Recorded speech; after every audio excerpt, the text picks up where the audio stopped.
internet, 10 seconds is an eternity. It's a third of the way to Mars. My name is Matthew Kroll. And Matt, we've talked about this. 30 Seconds to Mars is just the name of the band. It's not the actual distance to Mars. Boo. My name is Shahir Dowd. Welcome. And this is the only podcast about movies, specifically the film Popstar. Never stop, never stopping. That's the whole name. And at first I just thought it was a tagline, Shahir, but it turns out it's the legitimate name of the movie with a colon and everything. Oh man, that's going to be hard to Google search later on. I guess it's smart though, because if you just Google Popstar, yep, you might not find the movie. These people, they do the marketing. Yeah, they know the tricks. Yeah. These guys know what they're talking about. Shahir, I'm so happy you're back. Obviously, last week we did a little on the road trip. You weren't there doing X-Men. And by listening to the podcast, I'm kind of happy I wasn't there. Not to the podcast. That sounded like fun. Easy. Let's see if you can pull yourself out of this one. But seeing X-Men sounded like it was not my bag. It was a bit of a chore. And I was glad, as I mentioned in the last podcast, I was glad that you weren't there because you would have just used it as total fucking ammunition to destroy me. You know what's funny is I actually really dug X-Men Days of Future Past. I thought it was a really good movie. That would just make it still, if you liked that one and you saw this one, it would be the same result. You know, when I was listening to the podcast, I was thinking,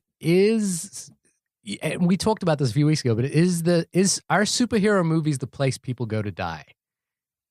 No! Like Bryan Singer, Usual Suspects, Apt Pupil. This guy was king of the hill for a little while. Yeah, and with in the superhero movies, X-Men, X2, he was still the king. Yeah, but and then no. As good as I think, you know where they go to die is DC movies, my friend, because then he did Superman Returns, and then he's like, no more X-Men. Let's give it to Brett Ratner. He'll be able to handle that ship.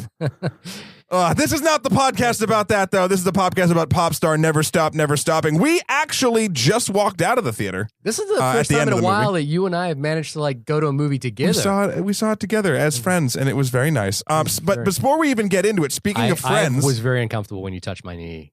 Yeah, sure he was.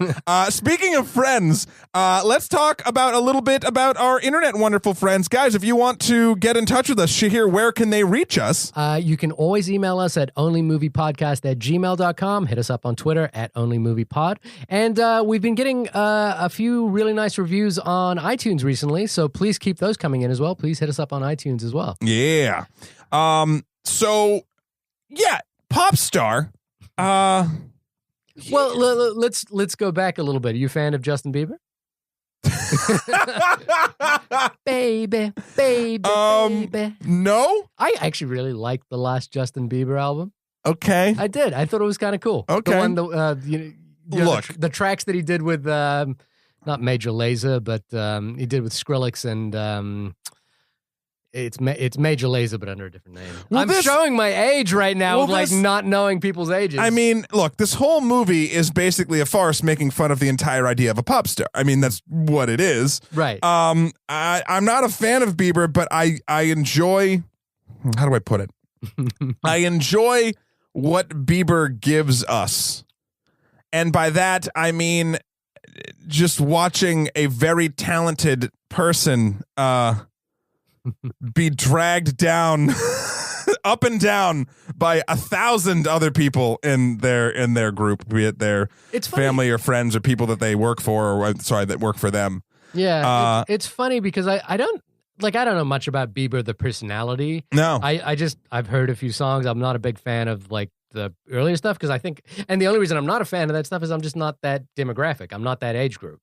But it's interesting to watch something Bieber will say get taken out of context or be put in a different, and then realizing that he actually said something that dumb as well. Well, the thing about, but to me, it's the thing like Tiger Woods, which is this you remember when Tiger Woods had sex with porn stars and people were all up in arms in it? Yeah. And I was like, if you personally have been anointed as a god on earth for 20 years of your life, you might do things that ordinary people don't do. And it's the same with Justin Bieber. If you have been anointed since the age of 12 or 13 as a major pop star, when you grow up to 22, you're probably not equipped for everyday, ordinary, normal life. And you might just have a different perspective on But life. are you literally excusing Tiger Woods cheating on his wife with prostitutes? No, I that is a different story. What I'm talking about is that people I just want to make sure. I want to clarify for the people at home. No, people were like up in arms that Tiger Woods was having sex with multiple people. And like not the Yeah, because he was married. No, not the marriage. Okay, that's a separate story. But what people were really upset about was the fact that Tiger Woods would have sex with people. Like sex with because he was married. No one's getting up in arms when Justin Bieber fucks anybody. Do they? No, they're interested. They're not pissed off because Justin Bieber's not married. Justin Bieber is a 20-something kid who, you're absolutely right, fame was thrust upon. And again, no one at this point in media is surprised when a young star that burns super hot goes a little bit nuts and then apologizes and tries to become a human being again. Right. Which is kind of like the plot of this movie. So now we've come full circle societally, and we've watched this happen with the Biebers and the fucking all child stars, really, even going into even film if you want to go that far. And now it's become a genre. It's become a genre of super talented people being handled poorly, not letting them be equipped for regular life and the ups and downs of life. And now we can make a comedy out of it.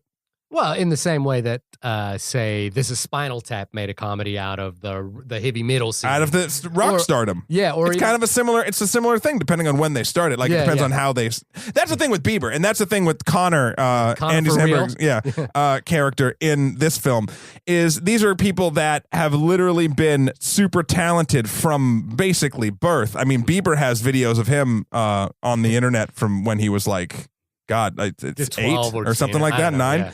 And there's a really funny clip in this movie where they cut to like Connor when he was a baby, like killing it on the drums, like and it obviously CGI shot, but it's a great little throwback, callback to that. Yeah. It also reminded me. Did you ever see that movie, Walk Hard, the Dewey Cox story? Yeah, I love that movie. I think that's a great movie. Also with to a person that's in this one, who is Tim Meadows. Tim Meadows, thank you. I think before we even get into the story, I think Tim Meadows is the MVP of this movie for some.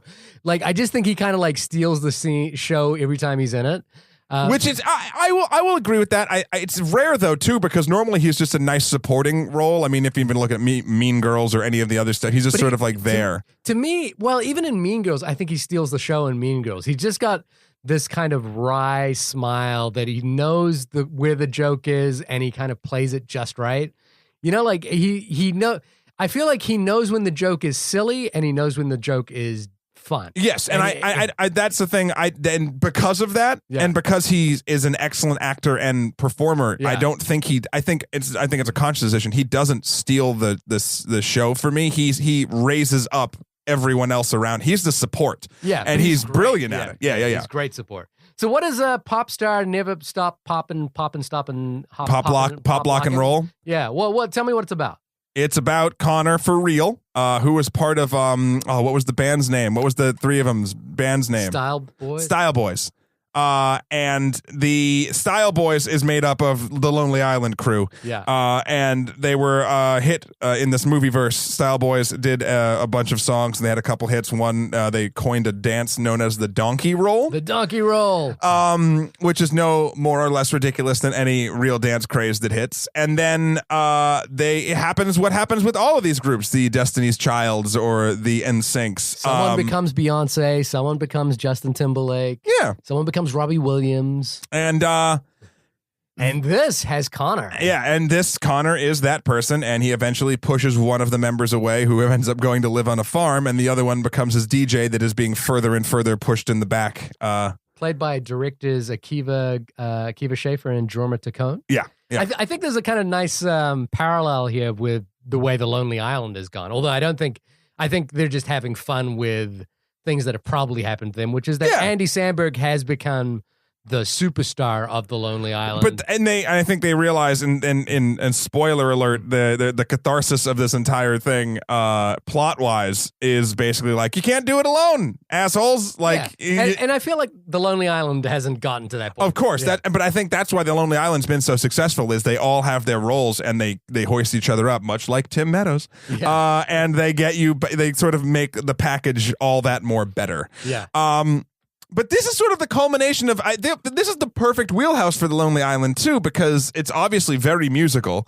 Yeah, and the songs are great. There's 5 or 6 songs I think they did for this, probably more, but there's a bunch in the movie, and I would personally buy the album. I'm sure it exists. Yeah, I would totally buy some of these songs. I think they're great. What was the fuck you like? But like, I'm gonna fuck you like Bin Laden, and I don't understand the metaphor. Yeah. Like the U.S. government fucked Bin Laden. Yeah. That was probably my favorite. The Mona Lisa piece of shit one is brilliant as well. And Stay Humble. Stay humble, which it's funny. That was I used to do this sort of very similar joke, and when I saw it, I was like, yes, this is that joke sort of pulled to the upper echelons of jokedom. Do you think they stole your joke? Do you think they stole your material? No, not at all. Okay. No, I always find it funny when I was like, crap, if I had only done something with that idea, it would be really fun. All right, so what do you think of the movie? I liked it. Yeah? I liked it a lot. It's disposable fun, but I like it. Right. That's an interesting word. I think we're gonna talk about that at some point. Well, because that's sort of what it is to me. And I've said on this podcast a bunch that not everything has to be super long lasting. I think this is something that I would eventually watch again at some point. But it's again, we go back to the comedy argument being that. What are we going to rate this on, or can you say you enjoyed it? Yes, I enjoyed this greatly. It's making fun of a thing I like making fun of, so It's sort of fish in a barrel for me.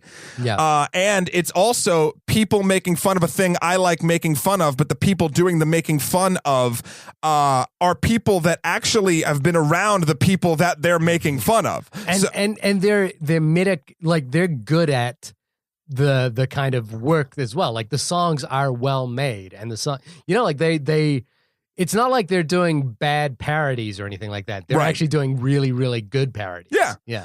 And they have stars throughout the entire thing. Down to fucking Mariah Carey is in this movie, and who her first line is, "I related to that song So Humble so much because I am the most humble person." Most humble person. Yeah, and I mean, at some point, you have to hope that pop stars or any of these icons that we hoist up above, they have to realize it, right? Like they have to realize that their life isn't normal.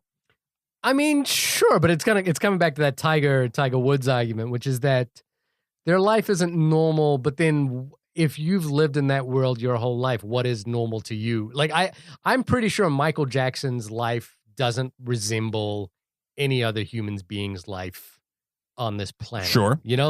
So I don't, so it's fun for us to it's fun for the general public to make fun of that. We don't live, we don't drive fancy cars. People don't throw themselves at us all the time. Speak for yourself. Yeah, I know this podcast has really been taken off. Yo, this is blowing me up. Yeah, it's people stopping me on the street saying, are you those guys that have an opinion about a thing you had nothing to do with? Yeah. Oh, fuck, yeah. Yeah. Sign my tits. Dudes say that to us. Yeah, dudes say, count me tits. And,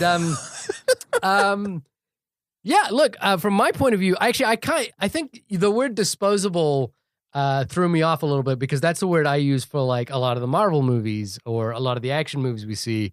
I think for me, and I don't think that's the wrong word to use in this. It is disposable, but it is like for me, the thing that makes it slightly.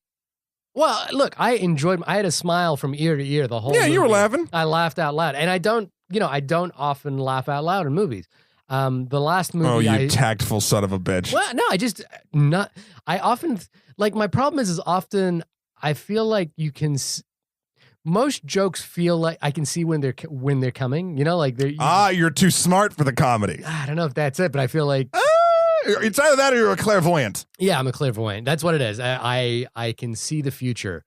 But in this one, the thing that really I think works is that this is a comedy, right? And the laugh per minute ratio is really high. It is. It's like they're throwing jokes at you every minute. Yes, big ones, little ones that fit in the cracks, ones that'll blow the roof off. Like it's all over the place. Yeah, and and then they sit up jokes and call them back 3 or 4 times later. Mm-hmm. Like it's just like Owen, for example. Like the whole joke there is that he's a DJ and he's got all his equipment, but pretty much his main piece of equipment is an iPod.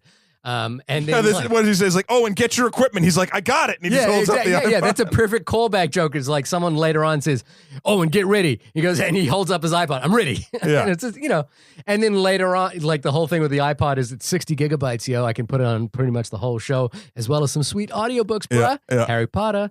And then in the middle of a show, he accidentally hits the wrong button and Harry Potter starts playing. Or, no, it's a sound check. Right? No. Later on in the when the whole thing is yeah, that's right. It's they just, set it up beforehand. Yeah, they're barreling jokes at you like every few minutes, and so the laugh to minute ratio per minute ratio is really high. And I will say as well, this is a film for the Lonely Island guys that like I said before is entirely in their wheelhouse. Yeah. And I think that really helps. For instance, and I'm not saying going back to Keanu when we were talking about Keanu, yeah. It's like that, yes, the comedy is of course in Key and Peele's wheelhouse, but the film they made would never be something that I would consider a Key and Peele sort of style-y type thing. Yeah. At least in if you're looking across their television show, where this feels like this is what I'm trying to say. I'm going around about. Popstar Never Stop, Never Stopping seems like the culmination of how big can the Lonely Island joke type get? Yeah. That's this.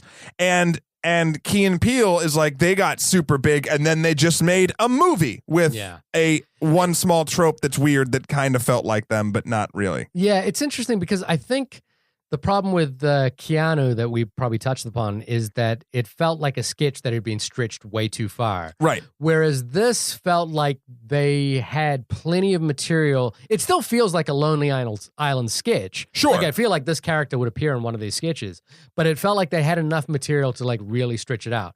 And there is a point at which I would say towards the end of the movie where it starts to feel a little long in the tooth, when inevitably, what this movie is going to be, there's going to be some kind of redemption. The whole thing starts with Connor being too big for his boots, so to speak, forgetting who his friends are. And that inevitably means that there will be some kind of redemption towards the end of the film. Sure. And when that redemption comes around, I did feel like, well, we're into this part of the movie now. Let's just move on from this. But I think they stretched it out just long enough. And what's weird, is that the Lonely Island material, things like Dick in a Box, Jizz My Pants, I Just Had Sex, all that great stuff. Go look it up if you haven't seen it. The Tale of Captain Jack Sparrow. I mean, I wasn't just describing my home life this thing. I was just, they are Lonely Island songs. But see, I was clairvoyant too. I saw that joke bombing before you even said it. Before I even said it? Yeah, see, that's true. Touche, good sir. Touche. Nailed it.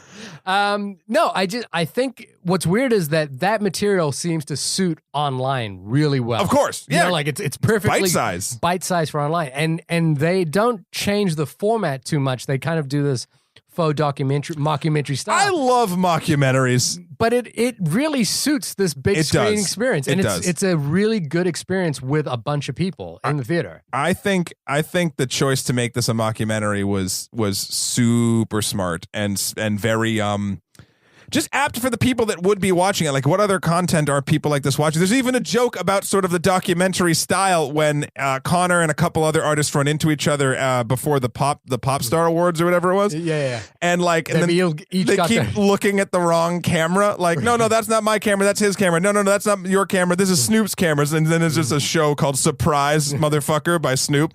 It's like everyone has a dock crew, and then the boom poles are hitting each other because they don't know where to go. It's great. It's really good stuff, and the other thing by doing it in this sort of mockumentary style that feels like it could be on YouTube. That's the thing. I feel like this movie would still play well on YouTube. Sure, is that it allows them to jump all over the map like really quickly, and then they still do like classic, great comedic visual gags. There's a gag where like Connor and his manager, played by Tim Meadows, are talking to each other, and like they start talking about the numbers, the sales numbers for the album, and then they're like, "Hey, can we turn the camera off for a second? Can you guys leave us for a second?" And so all of a sudden you just hear, it's that classic thing where like the cameraman is turning the camera off, but the sound is still recording, and the sound just goes crazy. It's like a bee attack, and they pull out flamethrowers, and then the punchline is, I hope you got that. You told me to turn the camera off, and it's a great like little gag. So they play that stuff really well. And I think because both of the two directors, Akiva and Jacob, had directed a film before, The Watch. Jorma, sorry, Akiva and Jorma. Did you see that film? I did not. Vince Vaughn, Ben Stiller. Yeah, I heard about it. Yeah, yeah, no, and I watched a little. It was one of those films that, if you want to talk about disposable films, that's the definition of a fairly disposable film. It's just not a great piece to watch. Right. But I feel like they really hit their stride here. Like unlike Keanu, I think this is a really good showcase for what The Lonely Island has been about. And it doesn't really falter, other than, I think, getting a little long in the tooth towards the back half of it.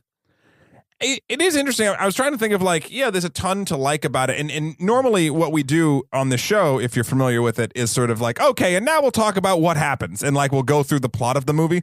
We can still do that. I think there are some things. Okay, but just so you know, the plot is super fucking basic. Yeah. So just sort of give us sort of talking, but normally we do it because I feel like the plot is crucial for you to understand. It gives you a sort of a timeline and a track that even if you've seen the film, you can follow along with us. I feel like that's sort of why we do it. This film is literally Popstar gets huge. Yeah. He pushes away his friends, surrounds himself by yes men, realizes it's all garbage, goes back to basics, then comes out triumphant.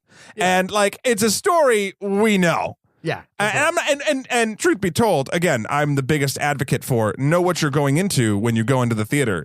That's what this is going to be. I never expected this to have some sort of thrilling plot. Yeah. This was I want jokes. Yeah. Yay, they gave me jokes. They gave me a lot of jokes, yeah. I mean, but okay, so for everyone who's listening in right now, we're going to go into spoilers, even though we don't think necessarily that, Nothing could be spoiled for you. I mean, us describing the joke will not be as funny as you seeing the joke, so I think we're safe. I don't know. My comedic timing's pretty amazing. God, strike two. Strike two. No, you got one more before you're out. Before I'm out of the comedy comedy baseball game. Oh boy. Okay, let me just work myself up. Yep. Okay. No.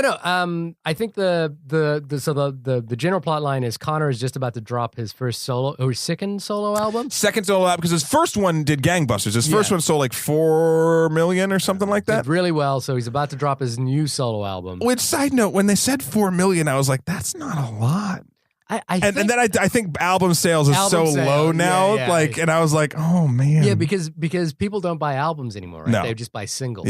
Yeah. Anyway.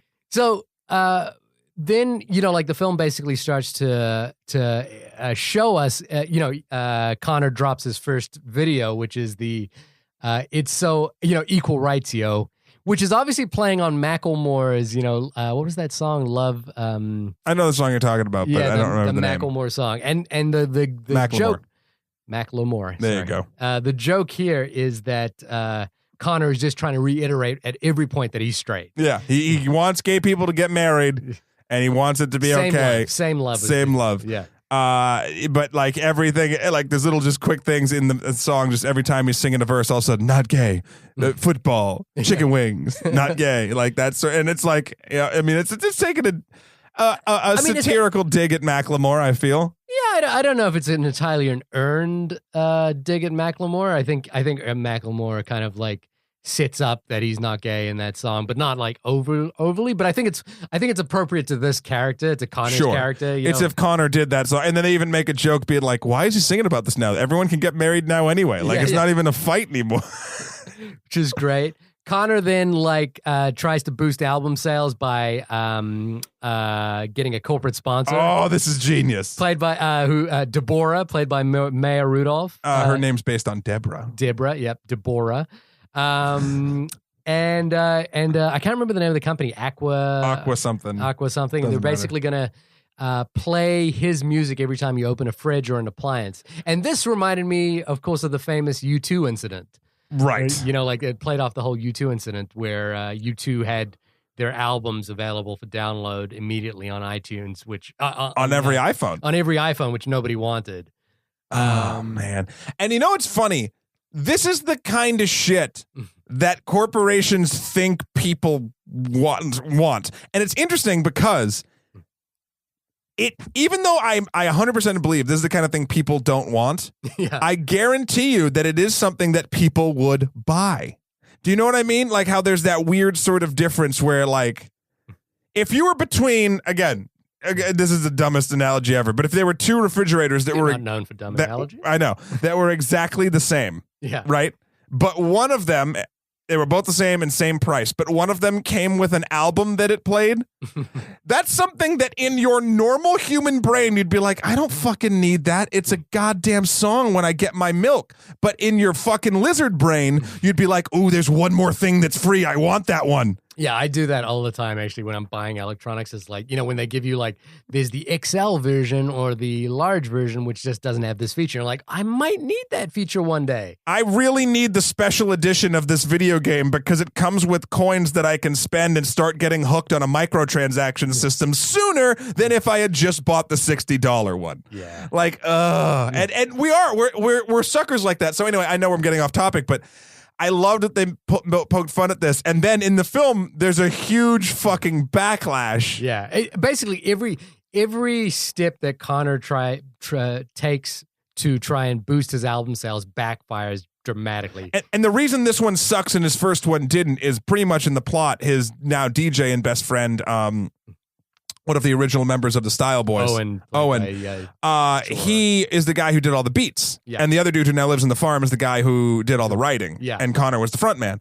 Now it was the first album just had the beats, so it was like fine and it was danceable and people. Oh, his first album was called Thriller also, which I thought was choice. But now this album, Connor insisted, this is even a joke, he insisted on writing all of the songs himself. Yeah. And he got over 100 producers for 13 tracks to ensure quality. That's actually, there's a funny infographic, and it's one of those ones that gets passed around on Facebook all the time, but it's like, it shows the amount of songwriters that were involved in Beyonce's Single Ladies track versus the amount of songwriters that were involved in Bohemian Rhapsody. Right. And it's like, there's a shit ton involved in Beyonce's track versus one on Bohemian Rhapsody.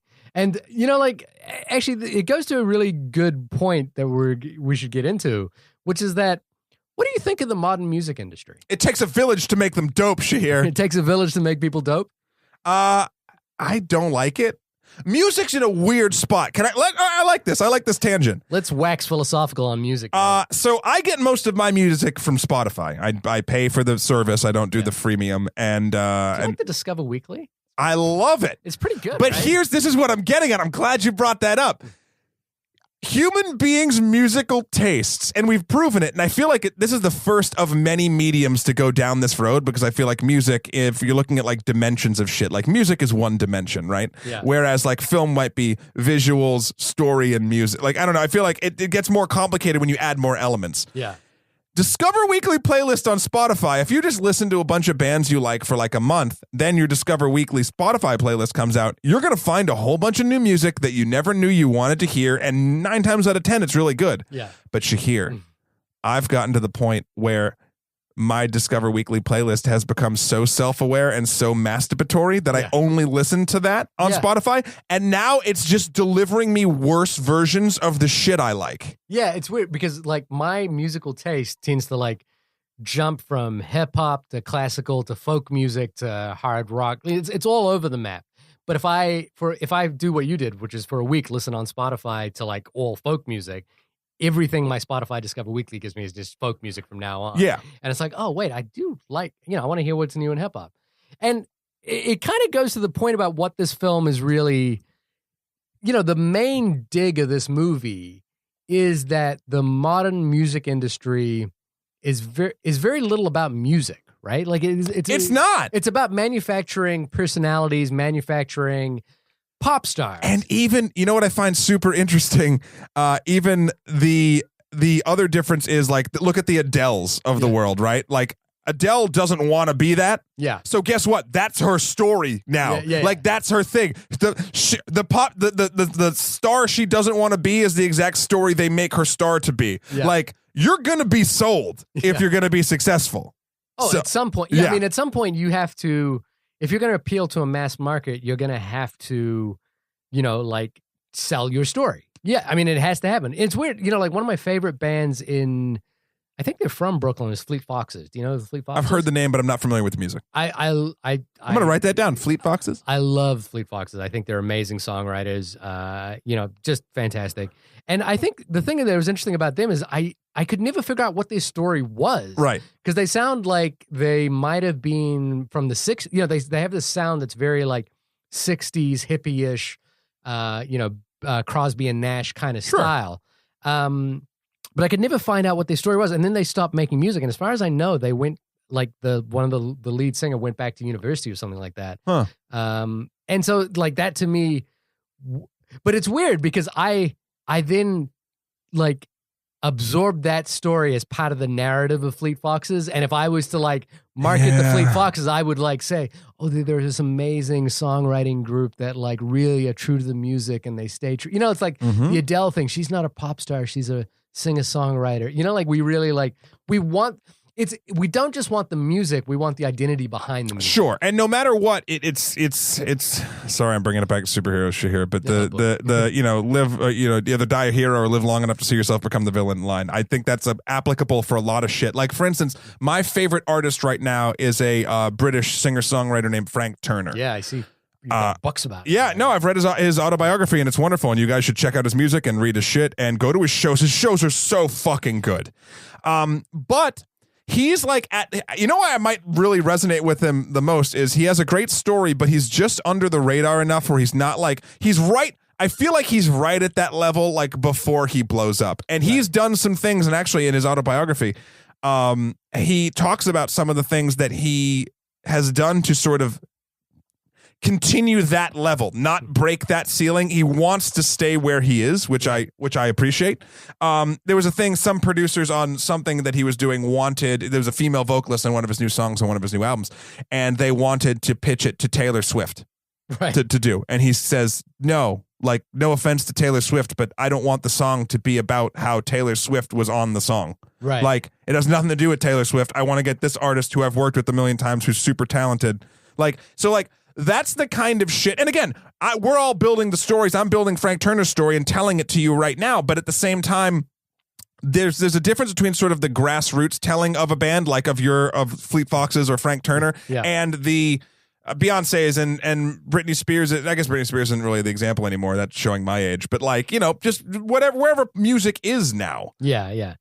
Completely. And I think the film Popstar is fun enough to make fun of a broad range of that sort of thing. Like, everyone in this film is trying to sell a personality first and then music second. Sure. They have the character that comes up later. I think he's Harry the Hunter or something like that, who's kind of obviously a ripoff of Tyler the Creator. Who's this crazy hip hop figure. And the whole thing there is that, like, his music, it's like, I think they have interviews with Questlove, and Questlove is talking about how I don't really get it, but that's what's next. That's where it's going. And it's, I often wonder where the ceiling is for pop stars, like, especially for female pop stars. Like, Vegas is certainly where they go to, like, retire at some point. Vegas, baby. But also, like, don't you think for, like, young female pop stars now, it's not just about your singing ability. It's like how much skin you can show in a video. Like, Rihanna's videos marketing. Rihanna's videos have gotten slightly more and more porny as they've gone they've gotten every step we take, they kind of go slightly more. But at the same time, like, that's the game. That's the way it is. You're selling an image. You're selling yourself to be this thing, whether you're a man or a woman in that sort of world. It's no longer enough if you're going the pop route. Yeah. It's no longer enough to just make a good song. It's now you need the image behind the song, because and maybe the difference is, and I wouldn't even consider Adele, for instance. I name dropped her first. She's not a pop star. Yeah. She's just a star. She's a musical star. Right. She sings songs that I don't really consider poppy. Pop music, God. I think they are pop songs. But they're not, though, because you can tell in the songs, and I'm speaking like I'm a big Adele fan, but like in the few Adele songs that I've heard, they don't feel to me as if they were incredibly produced or written across the desks of like 9 people. I'm not sure that's the definition of pop music. That's what it's become for me. There's been like 2,000 definitions of pop music. Yeah, because I mean, like, for example, we talked about Beyonce versus Bohemian Rhapsody at one point. I think Queen would probably fit into the category of pop music for their time, but it's not pop music in the way. Why? Why? Because it's popular music. It's really. I know, but now it's not like just hard rock. But the thing is, things became like, I feel like back in the day, pop music, popular music became pop music because people actually rallied behind it and it sort of gained momentum from fans. Right now, people have figured out, much like Spotify's Discover Weekly playlist, we've discovered the code that what people want and what people. Corporations and computers and things know what's going to be popular before it is, because we are very, very, very predictable as a race. So it's like they've cracked the code, man.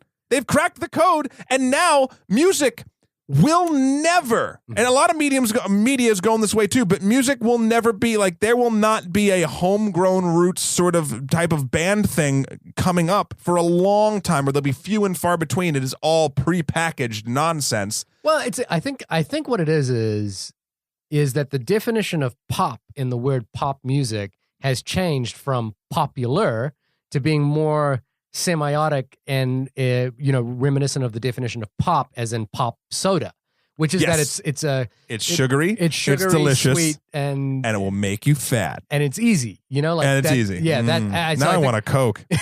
So I think we've gone from popular music to pop, like actual pop soda. But look, there's two people in this film that, again, I don't think this is a film that's trying to make meta commentary or anything. It's not. Really? I mean, I think it's. I don't know if it's making meta commentary. It's making commentary on things. I think it's having. I also think it's more. It's just having fun with those ideas. Like it's poking fun at how silly. Every star who's involved in this, who gives like the fake interviews about Connor and like watching him rise and fall and like all that stuff, I guarantee you they did it because they've seen things like this before, and they're like, yes, this world we live in is ridiculous. Let's poke fun at it for a minute. And there's two people that pop up as cameos later in the film. Well, obviously having Questlove in the film is it adds some air of legitimacy, because Questlove is known to be a good curator of music, a person who knows music very well. But then later in the film, Lonely Island regular Michael Bolton pops up. Yep. And Seal. And I was just thinking about like the conversation we were having about the definition of pop music. And those two people had moments in their careers where they were very popular. They were probably, number one's best-selling artists. If our listeners are a little young, this might go back, it might date us a little bit. And, there's I always think back to like Louis C.K. I always think about Louis C.K. I think he's even in the shower, he's told me. I think about Louis C.K. wherever I am. But I think Louis C.K. is a great philosopher comedian, kind of much like George Carlin was back in his day. But Louis C.K. has this thing, is like, isn't it weird that every female pop star now isn't just a good singer, but they're also really fucking hot? Like that was part of his commentary, was like, isn't it weird? Like, why are there no ugly pop stars? Why are there no like pop stars that look like you and me? They all look beautiful and tanned and skinny and like look like models. And it's like, it's just weird. And then he goes on to this like thing about old men jacking off the pop stars, which is kind of funny.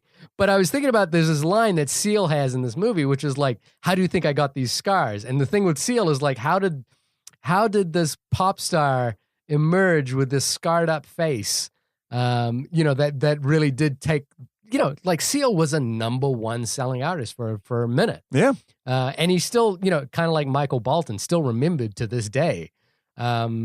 And Kiss from a Rose or Kiss on a Rose. I never remember. I'm not sure if that's the breaking point or the tipping point for Seal. But I love that. That's a song that like at first you like, it was in the Batman Forever soundtrack. And that's where I was introduced to it. And as a kid, I was like, oh, this is a nice song, but it's kind of like my mom's song. Like, it's an older person's song. And then as I grew up, I started liking it sort of ironically. Yeah. And now like I just legit like it. Beautiful song. Yeah. Like, let's go like I get nuts about it. Don't get twisted. Seal's coming back. But like Seal doesn't look like a pop star. And like, would you have a pop star like Seal pop up today? Well, no, because everything's so, well, maybe if it's planned. I think there's room for it, and I think the thing that I think I always come back to is having faith in listeners, which is that listeners do find good music and champion it when they're really passionate about it. Music is one of, I feel, it's the perfect balance between popular art and honest art, as when it comes to the fans listening to music. Right. Because like movies, like we talk about, for all different shapes, sizes, temperaments of people. Do you know what I mean? Like it's tons of saccharine shit. I mean, look at I haven't seen it yet, but like the new Ninja Turtles, and granted that's for kids, maybe that's a bad example, but like just stuff that's like, we're gonna throw this down your throat and you're gonna like it. Like even X-Men, I'll give it to X-Men. Like X-Men is long in the tooth at this point, and they're just gonna keep doing it because they know it'll sell tickets. Whereas music is something that I feel like you need the populace behind you 100%. Now, granted, that's not to say that the populace, the music listening populace, can't be manipulated. I think we're manipulated all the damn time. Yeah. But I feel like you need to be more that. Like movies, just like, fuck you, you'll watch this. And you're like, yeah, okay, I'll be there. Here's my money. That's what happens. Like bad movies, we just go and see them. Like the Marvel Cinematic Universe? Nope. I said bad movies, Shahir. Yep. Keep going. But my point is, music, I feel like the second it doesn't feel real or stops resonating at all, people are like, I don't give a shit. Yeah. And that goes beyond, and I know there's different genres and things, like I know EDM had its day, and like that was just sort of, and that still might be going on too, but there's like sort of different levels of how popular something can be. It's what so like, I just feel like music is the art form out of literature, movies, video games, books, that I feel like needs to be the most sort of honest, or on the flip side, the most tricky with its patrons. Yeah, it's true. Yeah, I think. Well, there's more content out there because the song is only 3 minutes and there's more of them. So I think that's a factor in why we're looking for more, and maybe because there's more content out there, we can find little niches that work for us. Like people who are really into the goth culture can find music that really speaks to them. And the goth culture. Yes, Shahir. Welcome to the goth culture. The goth culture. Well, like people find niches for whatever it is that they're into. Yeah. There's the whole, I think the movie High Fidelity really tapped into this, the whole collector universe where people like are finding like, rare B-sides and things like that, and they're really getting into that culture. I think there's something interesting you mentioned before about the way in which movies can manipulate us more than music can be. But I do think music. I remember, like back in the day when who's the band? Serge Tarkin is System of a Down. Yeah, System of a Down. Yes. When System of a Down was playing, like, and for me, living and growing up in New Zealand, there's a good barometer for this, which is that New Zealand gets music definitely secondhand from America. Whatever is a huge hit in America becomes a huge hit in New Zealand. I'm sorry. No, it's true. But I'm just I mean, it's awful. It's the way it works. And like friends of mine, we'd be talking about how like System of a Down came out with that track "Wake Up." Yeah. Which is a great track. Yeah, it's really cool. You want to? Yeah, but like they were talking about, well, this feels like an authentic piece of music because it doesn't feel like a pop song. But I was like, well, hang on. In order for it to get to number one in New Zealand, it has to go through the basic same route as most pop songs do, which is, like there's the big controversy of payola in the music industry where people pay to have their music on the radio. When people are doing press tours, those songs will appear on. When a new album is released and put out by a big label, that will get more airtime. And so a track like Wake Up by System of a Down has to go through that same route. I agree with you. I don't think there's an organic route for like a little known band to like create a number one hit, because ostensibly being a number one hit means that you are in the marketplace for that kind of music. Yeah. That's all. Again, that's kind of meta commentary that I think it's inherently in the film because of the industry that they're poking fun at. Sure. But it's also an industry that they're part of. And I think that when we say poking fun at, I think they're gently poking fun at. You know, like it's not like they're really getting into the music industry, which is, you know, I think would be a different film. Well, something that I found interesting too was this movie kept talking about album sales, album sales, album sales. Yeah.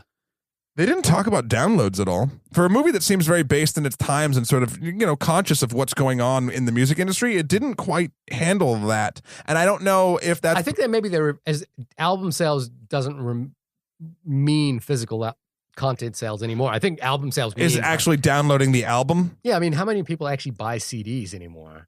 Like, I don't know. I mean, I don't think I think, you know, like album sales refers to like how many people buy it on iTunes.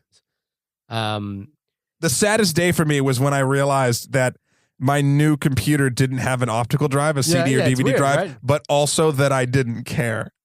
Like, I've had computers where I'm like, God damn it, I can't install StarCraft on this thing, StarCraft 1. But like, you know, now you can obviously download it, but like, it's just very funny how the physical media and music particularly is gone. But it's, you know, then the other interesting thing that I think you talked about as well is like, could, you know, movies manipulate us? And the thing that I always remember in terms of parody, you know, we talked about Dewey Cox, the Walk Hard, the Dewey Cox story, or This is Spinal Tap, or what was the country music version of This is Spinal Tap made by Christopher Guest? I forget. I don't know.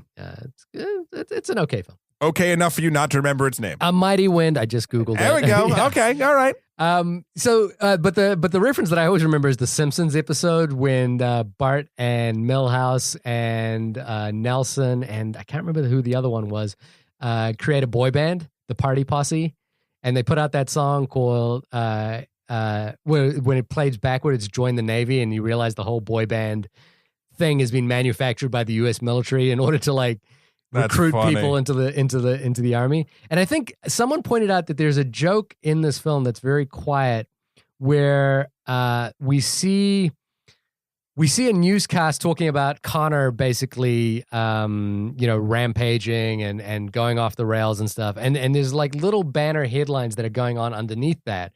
And the banner headlines are oil prices have risen by 40% this year, or America is at war. And I think the fact that pop music absorbed something like Fuck Me Like Bin Laden without any of the, it basically reduces. Popstar, yeah. Yeah, it reduces that event, which I think has a lot of valuable debate around, into a simple, fuck yeah, we won. And it's like, and pop music has the capacity to normalize that kind of moral debate. Yeah. And again, I don't think that the film, like the kind of commentary that you and I are talking about, I think is there to be enjoyed if you really want to look for it.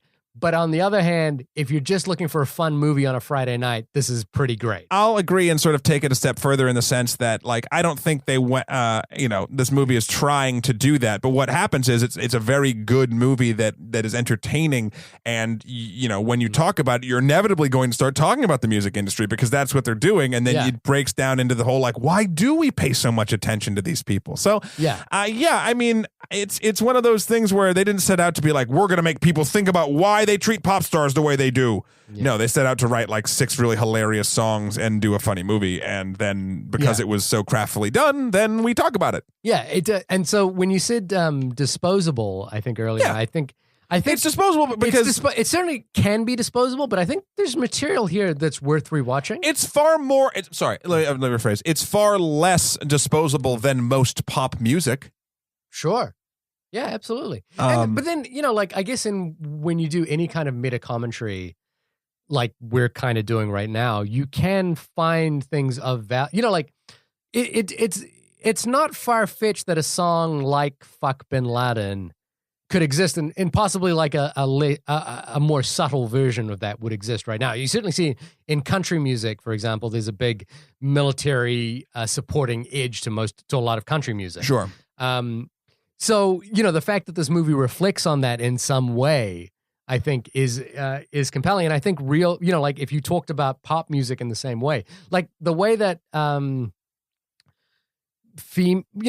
music kind of normalizes heterosexuality, for example. Sure. Like guy meets girl falls in love, like girl gets her heart broken, whatever. It normalizes that, in a way that could be detrimental to our society. Isn't it funny how all the guys, I was just trying to think about this, all majority of like dude pop stars about how much, oh, they love you, girl. Yeah. And the majority of all of the girl pop stars are about getting broken up with. Yeah, wasn't it that the thing was like if they're waiting for Taylor Swift to break up with her boyfriend so that she can write another album? I mean, maybe. I mean, that's that's part of Taylor Swift's story. I like Taylor Swift. I have no problem with Taylor Swift. She's become a machine, which is fine. I understand that. Like Popstar in a weird way is the epitome. Like, I was surprised we didn't see a cameo, by the way. Of Taylor Swift. Well, I think didn't they mention her at some point in the movie? Yeah. Oh, yeah, like, Taylor Swift had died, and that was why he got to go to the Popstar Awards. Or she's like, no, she'd murdered somebody. She'd murdered somebody. That's right. Yeah. No, but like a good pop song is catchy and fun. And there's a reason why it's popular, like it does work on a mass level. And Popstar, to me, the movie actually works in that same way, which is that it's catchy, it's fun, it's easy to watch. I could see it being popular, but unfortunately, as we talked about a little earlier, is that it's unfortunately not doing that well at the box office. It cost $20 million to make, right? Yeah, $20 million to make. Let's ignore the budgeting for the marketing and promotion and sales. So far, it's tally on Box Office Mojo. This is the first weekend. You'll be hearing this episode a week later, so maybe the numbers will jump. But its domestic total as of June the 5th will be $4.6 million. Now, again, I would say this is a movie that is ripe for doing some alternative distribution for. I think put this movie on YouTube and charge $1 to watch it, and you'll probably get the kind of numbers that the Lonely Island pulls. Yeah. So this is a movie that's prime for, it doesn't have to be watched in a theater. It is unfortunate the movie's not making a ton of money. And this movie's not making a ton of movies. But that shouldn't, we talk about box office kind of peripherally. Yeah. It shouldn't distract you from either seeing or not seeing the movie. No, and at the end of the day, I feel like I guess sort of my final thought on the thing is it's a fun time. You'll enjoy yourself. If you like Lonely Island, you'll love this movie. If you like funny music, you'll love this movie. Fuck, Weird Al makes a cameo and he doesn't even sing. Yeah. Does he make a cameo? He was the guy. He was the announcer at the Popstar Awards. He was dressed like what kind of band was he dressed? Like kind of like a metal alternative band. Oh, was that Weird Al? Yeah. Because I heard you laugh at that and I was like, I don't get the man's a goddamn chameleon. Yeah, I didn't get what the joke was, obviously, yeah. But I think you should go see it. I think it's super fun. I think there's something for everyone. It's what's wonderful about it is it's inclusive in the way that we all are inundated with the subject matter so much, and we're probably at a subconscious level, if we stopped to think about it, kind of sick of it, like of pop stars, and not necessarily the music, but just like the sort of the machine of it. Yeah. And this is something that pokes fun at that machine and like points out the cracks and like look how ridiculous this whole thing is. So I think because of that, and because of the pedigree of the creators, it's totally worth your time to go see. And I would honestly say if you could see it in the theater, I would go. If only to support something like this. Yeah, but it's not a. But like, there's no like, oh my god, I needed to see it on the big screen. Like, no, you can enjoy this on a Wednesday night at your house. Like, it's fine once it's out. I think the only side of it is that the music and a big screen in a good system felt good. It felt like you're at the concert. Yeah, exactly. And the music is good. I actually kind of like. I said I would probably buy the album or, at least illegally download some of it. No, I agree. I think it's a really fun time at the movies, and I think it's unbelievably likable. Like that's the thing. They're able to like poke fun in a way that isn't mean-spirited. I feel like everyone's in on the joke and enjoying the joke. I think what it does is it allows the music industry to poke fun at itself. Now, it would be interesting if anyone walked away from this film thinking about how stupid, like our obsession with pop stars and pop stardom is, and that would be great if that happened. I don't see it happening. But I don't see it happening necessarily. I think people will just enjoy this as a fun thing and then go back to watching, the latest TMZ episode with Justin Bieber. Oh my God, the mock TMZ shit that they have, CMZ with Will Arnett. Oh my God, it was the best. That was probably the most telling of what they think about those people. Yeah, like that was probably the most mean-spirited thing. Yes, but all very true. Yeah, deservedly so. Oh, so fucking funny. Yeah. No, I this is what I would call a fun time at the movies. Take that for what you will. I don't know. Mic drop. I'm stepping out the room. I don't know. Wait. So he just used the F word. He just used the F word. Shahir Daud. I'll see you next week. Just used the fucking F word. Fun. Choose a good song. All right. Well, in honor of Shahir becoming a real boy, I'll do a good song at the end. But look, you're back. And sorry guys, I just wanted to say, where can people find you? You can't leave without plugging yourself, you goddamn pop star. I plug myself every night. Fucking diva. Oh, see? And now that was the second strike, and now he hits on the third swing, and he goes round the bases with that joke. Did I Babe Ruth it? Or no, Babe Ruth hit the... Yeah, no, Babe Ruth was really good. You just got 1 out of 3. Where can people find you, Shahir? ShahirDaud.com is where you can see all my work. That's ShahirDaud. As Stephen Buja has been pointing out, we should review my robot music video when it comes out as well, which is where... It's a myth. If you go to my website, you'll see some hints of that robot music video there. As always, you can reach us, Matthew and Shahir. We love reading your emails. People have been very nice to us recently with some very nice emails. Yes, thank you very much. At onlymoviepodcast@gmail.com or on our Twitter account at onlymoviepod. We're also curating a fairly active community on the Facebook page right now. Yeah, we'll post some little fun movie tidbits as we find them. Also, if you guys want to write something on there, please do, and we'll talk about it. Yeah, absolutely. And also leave us a review on iTunes. We have had a request for a movie recently to talk about individually, which we will do when we get some time to it. So please, if you have movies that you want us to see and talk about, email us in and we will try to find a space for it. Yeah. Also, not that anyone asked, you can find me at MatthewKroll.com or at EmperorMSK on Twitter or Skeletor, the number 4 PREZ on Instagram. I'm not bitter. This has been the only podcast about Popstar. Never stop, never stopping. And we'll see you next week.